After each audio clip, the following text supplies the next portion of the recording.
आज की वीडियो में हम देखेंगे कोशिका विभाजन।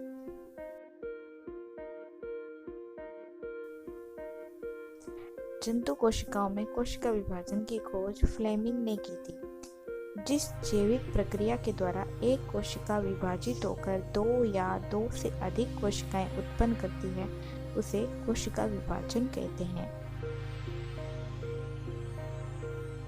कोशिका विभाजन के बारे में सर्वप्रथम रुडोल्फ विर्चो ने बताया था, जिसका अध्ययन हमने कोशिका सिद्धांत में किया था। विभाजित होने वाली कोशिका मात्र कोशिका और विभाजन के फलस्वरूप बनने वाली कोशिकाएं पुत्री कोशिका कहलाती है, यानी मात्र कोशिकाएं विभाजित होकर पुत्री कोशिकाएं बनाती है। कोशिका विभाजन द्वारा ही जीवों के शरीर की वृद्धि और विकास की क्रिया जो है वो होती है। इस क्रिया के फलस्वरूप घाव बढ़ते हैं। प्रजनन और क्रम विकास के लिए भी कोशिका विभाजन की क्रिया अति आवश्यक है। कोशिका चक्र या सेल साइकिल।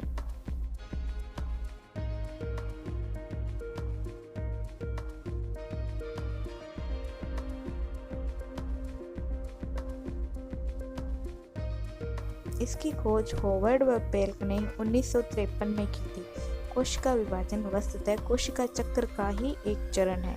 कोशिका के निर्माण से लेकर कोशिका के विभाजन द्वारा नई कोशिकाएं बनने की सारी जो प्रक्रिया है उसे कोशिका चक्र या सेल साइकिल कहते हैं। घटनाओं का वह अनुक्रम जिसमें कोशिका अपने जीनोम का द्विगुणन तथा अन्य संघटकों का संश्लेषण करता है और उसके बाद विभाजित होकर दो नई संतति कोशिकाओं का निर्माण करती है, कोशिका चक्र कहलाते हैं। यानी कोशिका चक्र में कुछ घटनाएं होती है, जैसे जीनोम का द्विगुणन है या अन्य संघटकों का संश्लेषण है और विभाजन। यह एक सतत प्रक्रिया है जिसमें डीएनए का संश्लेषण कोशिका चक्र की किसी एक विशिष्ट अवस्था में होती है। सभी घटनाएं जीनों द्वारा नियंत्रित होती हैं। मनुष्य में जो कोशिका चक्र है वो 24 घंटे का होता है और इसकी दो मूल अवस्थाएं होती हैं। अब देखते हैं कोशिका चक्र की अवस्थाएं कौन कौन सी। एक तो है अंतरावस्था या इंटरफेज। इसकी 3 उप अवस्थाएं हैं, G1 स्टेज, S स्टेज और G2 स्टेज। और दूसरी है सूत्री विभाजन। इसके भी 2 भाग है, कैरियोकाइनेसिस और साइटोकाइनेसिस।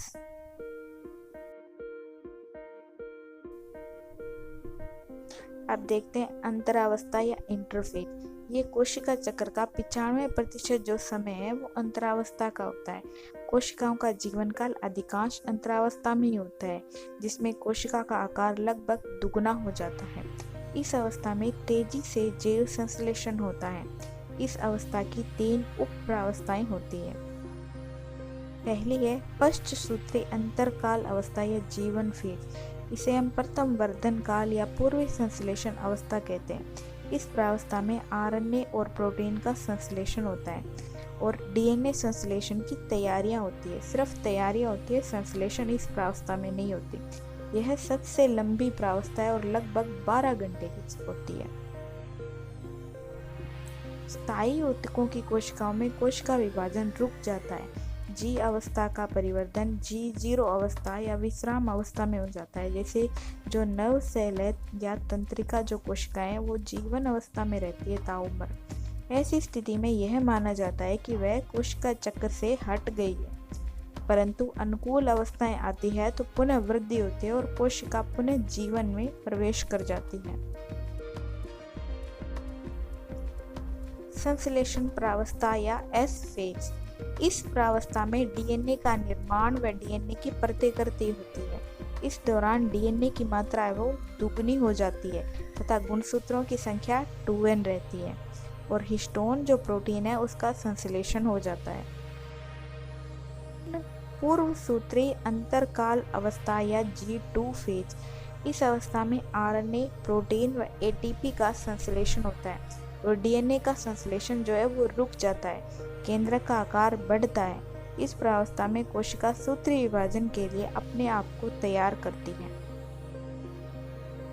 अब दूसरा भाग है सूत्री विभाजन या समसूत्री विभाजन प्रावस्था या M फेज। यह कोशिका चक्र की नाटकीय अवस्था होती है जिसमें कोशिका के सभी घटकों का पुनः गठन होता है। इस विभाजन से जनक व संतति कोशिका में गुणसूत्रों की संख्या बराबर बनी रहती है, इसीलिए इसे समसूत्री विभाजन भी कहते हैं। इस प्रावस्था में केंद्रक और कोशिका द्रव्य उनका बंटवारा होता है। कोशिका का जो विभाजन वो तो साइटोकाइनेसिस और जो केंद्रक का विभाजन है वो कैरियोकाइनेसिस कहते हैं। डीएनए का द्विगुणन कोशिका विभाजन से पहले और बाद में केंद्रक व कोशिका द्रव्य का विभाजन होता है। अब देखते हैं कैरियोकाइनेसिस। ये लगभग 1 घंटे में संपन्न होती है और इसकी 4 प्रावस्थाएं हैं। पूर्वावस्था या प्रोफेज, मध्यावस्था या मेटाफेज, पश्चावस्था या एनाफेज, अंत्यावस्था या टेलोफेज। अब देखते हैं पूर्वावस्था या प्रोफेज। क्रोमेटिन पदार्थ जाल के रूप में न होकर पतले महीन धागे में रूपांतरित हो जाते हैं, जिसे गुणसूत्र कहते हैं। गुणसूत्र संघनन की क्रियाविधि के कारण छोटे और मोटे होने लगते हैं। प्रत्येक गुणसूत्र में 2 अर्धगुणसूत्र स्पष्ट दिखाई देने लगते हैं। अर्धगुणसूत्र सेंट्रोमियर से जुड़े रहते हैं। तर्कु सूक्ष्म नलिकाएं बनने लगती है और पूर्वावस्था के अंत तक केंद्रक झिल्ली और केंद्रिका जो है वो लुप्त होने लगती है।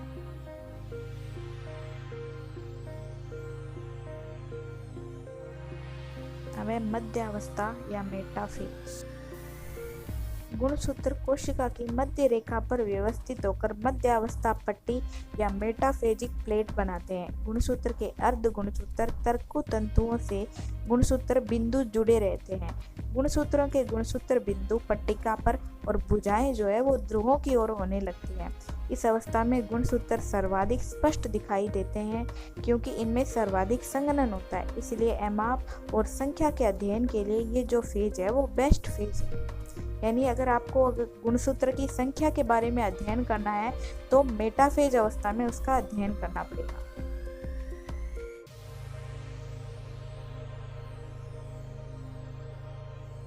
अब है पश्चावस्था या एनाफेज। इस अवस्था में अर्ध गुणसूत्र अलग हो जाते हैं। गुणसूत्र विपरीत ध्रुवों की ओर गति करने लगते हैं। गुणसूत्रों के गुणसूत्र बिंदु ध्रुवों की ओर तथा भुजाएं पीछे की ओर रहती है। यह सूत्री विभाजन की सबसे छोटी अवस्था होती है।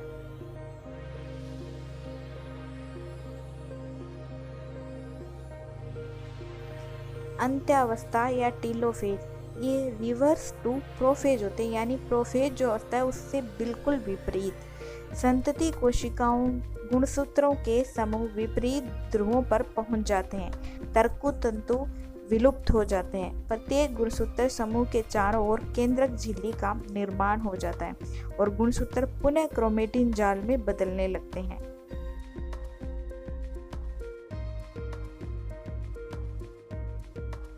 साइटोकाइनेसिस। ये जानवरों में तो खांच या विदलन विधि के द्वारा होती है और प्लांट्स या पादप में सेल प्लेट या फ्रेगमोप्लास्ट विधि के द्वारा संपन्न होती है। ये सबसे अंतिम चरण है।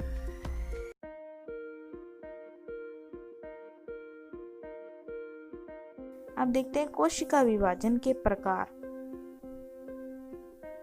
कोशिका विभाजन प्रमुख रूप से 3 प्रकार के होते हैं: असूत्री विभाजन, सूत्री विभाजन और अर्धसूत्री विभाजन। असूत्री विभाजन एमाइटोसिस। असूत्री विभाजन की खोज जो है वो रेमक ने की थी। असूत्री विभाजन द्वारा जनक कोशिकाओं का केंद्रक 2 भागों में बंट जाता है। इसके बाद कोशिका द्रव्य में संकुचन के द्वारा कोशिका द्रव्य भी 2 भागों में बंट जाती है। इस प्रकार 2 कोशिकाओं का निर्माण हो जाता है।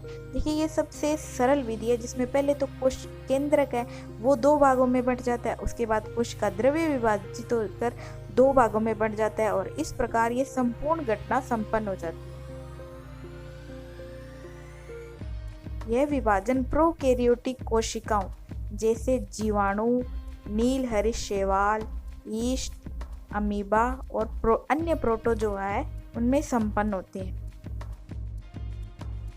सूत्री विभाजन या समसूत्री विभाजन या माइटोसिस।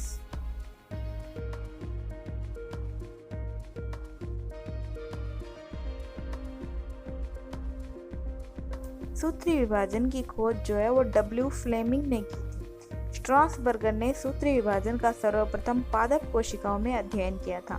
सूत्री विभाजन जो है वो कायिक, देहिक या सोमेटिक जो सेल है उनमें पाया जाता है।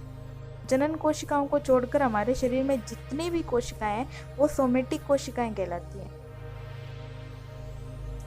कोशिका विभाजन की वह प्रक्रिया जिसमें एक बार विभाजन से एक समान प्रकार की दो नई कोशिकाओं का निर्माण होता है, लेकिन इस प्रक्रिया के द्वारा उत्पन्न हुई नई कोशिकाओं में क्रोमोसोम की संख्या व उनका प्रकार अपनी जनक कोशिकाओं के समान ही होता है।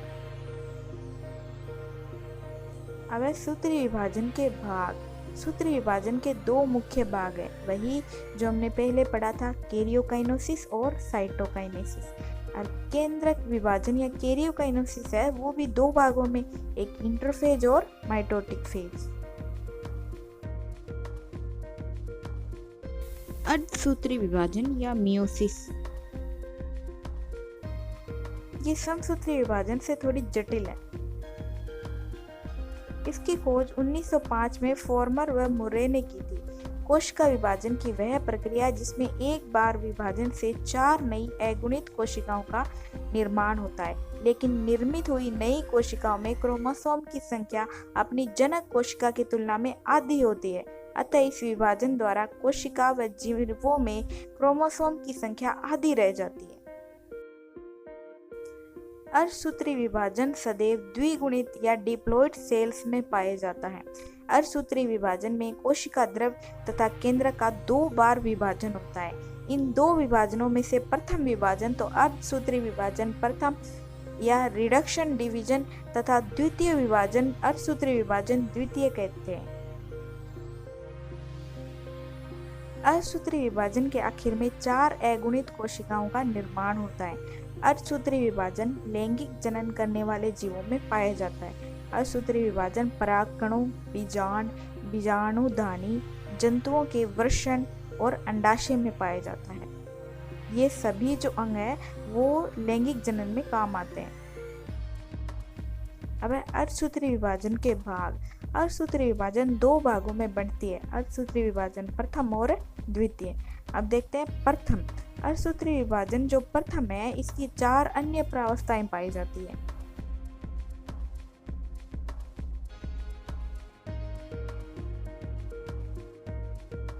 पहली है प्रोफेज प्रथम। प्रोफेज जो है वो अत्यंत जटिल और लंबी प्रावस्था है और इसके 5 उप अवस्थाएं हैं। पहले तो है लेप्टोटीन। इसमें विभाजन की तैयारी की जाती है, इसे तनुसूत्रावस्था या गुलदस्ता अवस्था कहते हैं। सेकंड है जाइगोटीन, यानी समजात गुणसूत्र जोड़े बन जाते हैं और सिनेप्सिस होती है, इसे युग्म सूत्रावस्था कहते हैं। तीसरी है पेकाइटिन, ये स्थूल सूत्रावस्था कहते हैं और इसमें नॉन सिस्टर जो क्रोमेटिड है उनके मध्य क्रॉसिंग ओवर की क्रिया होती है।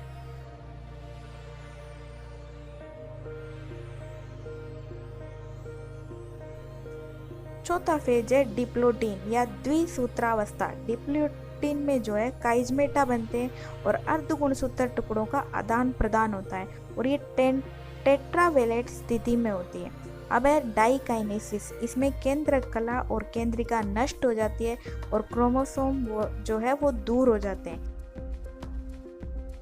अब है मेटाफेज प्रथम। मेटाफेज में क्रोमोसोम और छोटे हो जाते हैं, लंबाई में फटकर डायड का रूप ले लेते हैं, जिनमें दोनों क्रोमेटिड सेंट्रोमियर पर जुड़े होते हैं तथा केंद्रिका अदृश्य हो जाती है। एनाफेज प्रथम।